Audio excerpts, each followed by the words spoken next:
तो ये किसकी हड्डी है? किसी जानवर की होगी। तो चूहे ने बोला, जानवर की नहीं, मानवों की हड्डी है, तुम लोगों की। बोला, मतलब इंसानों की है? बोले और क्या? मैंने बोला, तो बोले ये कौन थे? बोले इंसान थे, जो मतलब जो झील में आते हैं और फिर मर जाते हैं, उन लोगों की है। तो चूहे ने मुस्कुराते हुए बोला, नहीं, ये उन इंसानों की है, मतलब तुम्हारे जैसे उन इंसानों की है जो हर पूर्णिमा की रात हम जानवरों की शांति मांग करते हैं और फिर मर जाते हैं। मैंने बोला, ऐसे ही मर जाते हैं? बोले नहीं, इनको वो मारती है। मैंने बोला, कौन मारती है? बोले, जो झील में आज की रात विचरण करती है। मैंने बोला, वो जलपरी मारती है? बोले, तो और कौन मारेगा? आज की रात झील के पानी में तो वही रहती है। मैंने बोला, वो ऐसा क्यों करती है लेकिन? वो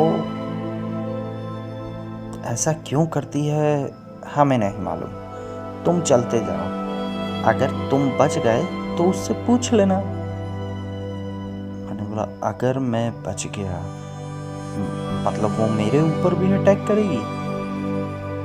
तो बोला, हाँ, तुम कोई स्वर्ग लोक से आए हो जो तुम्हें छोड़ देगी? पहले वो निरीक्षण करती है। मैंने बोला, फिर?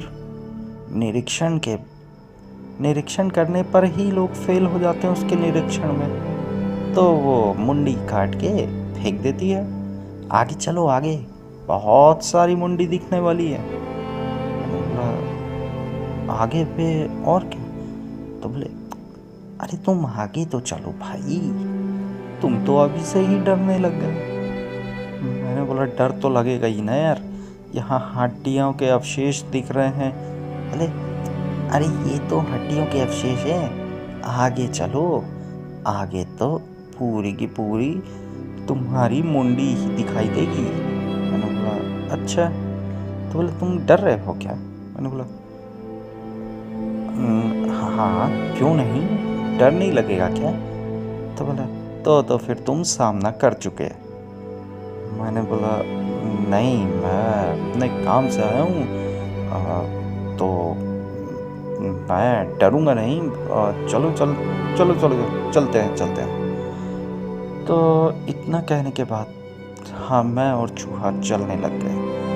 तभी थोड़ी देर बाद उन हड्डियों की अच्छी खासी आबादी आ गई। कहने का मतलब, ज़मीन तो थी ही नहीं, हम और चूहा, मतलब मैं और चूहा हड्डियों के ऊपर चल रहे थे। मैं आसपास देखता जा रहा था। चूँकि पूर्णिमा की रात थी, इसलिए एक दुधिया रोशनी पूरे जंगल में फैली हुई थी, और तो वहाँ पे देखना कोई मुश्किल बात नहीं थी। और थोड़ी देर बाद मैंने गौर किया कि हम टीले के ऊपर थे। तभी चूहे ने कहा, थोड़ा अपने आसपास देखो। मैंने चारों ओर नजरें में दौड़ाई और देखा, वो टीला कोई मिट्टी का टीला नहीं था, वो टीला था मानवों की हड्डियों का, वो भी मुंडियों का। मुंडियाँ, आदमी की मुंडी जब सूख जाती है तो कैसा दिखता है, वैसा पूरा का पूरा टीला वैसा ही था। ये देखकर मेरे रोंगटे खड़े हो गए, और वो मुझी से ही शिकायत कर रहे थे, कहाँ लेके आ गया भाई, लगता है शरीर छोड़ने का वक्त आ गया है, हमें घर जाने दे भाई, चल घर जल्दी। मेरा भी दिमाग शिकायत कर रहा था। बोला, ये कौन सी जगह ले आया है भाई तेरा मन है? तेरा मन ही है जो पूरे शरीर को मरवाने में लगा हुआ है, जल्दी से निकल यहाँ से। पर मेरा मन बोल रहा था, प्रेमिका की माँ की जान बचानी है, तुम उसके प्रेमी हो, कोई कलंक नहीं, कोई डरपोक नहीं हो तुम आदित्य। तुम अपना काम पूरा करोगे, क्योंकि मुझको रीना पसंद है। ये रोंगटे, ये दिमाग और ये मेरा मन आपस में द्वंद्व युद्ध कर रहे थे। तभी चूहे ने एक बात पूछी मुझसे, बोले तुम्हारी कोई गर्लफ्रेंड है क्या? मैंने बोला हाँ है, क्यों? हाँ, प्रेम का चक्कर है ना, उसने मांग की होगी। मैंने बोला नहीं, हाँ उसने मांगा तो है, लेकिन खुद के लिए नहीं, अपनी माँ के लिए। उसकी माँ की तबीयत ख़राब है ना।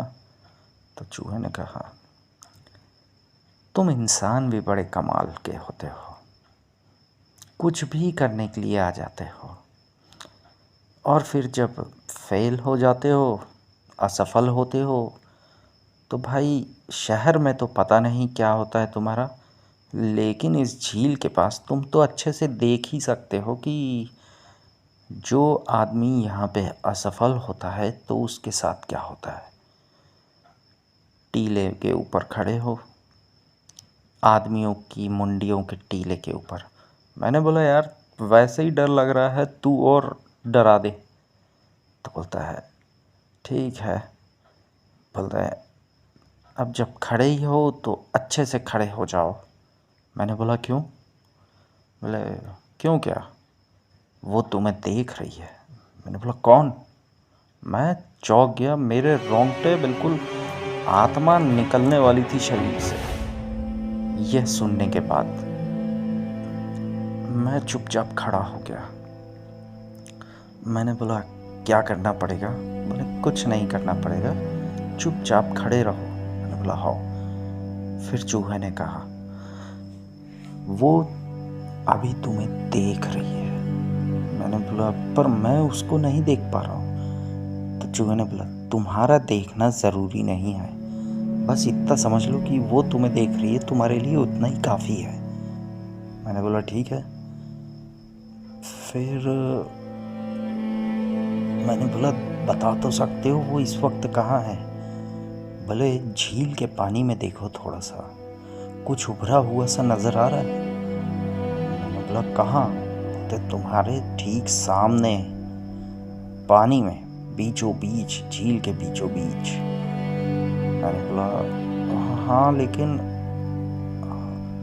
समझ नहीं आ रहा है। बोले बस तुम्हें समझने की ज़रूरत नहीं है, तुम अपने दिमाग को बोलो शांति से बैठा रहे अपने दिमाग के अंदर।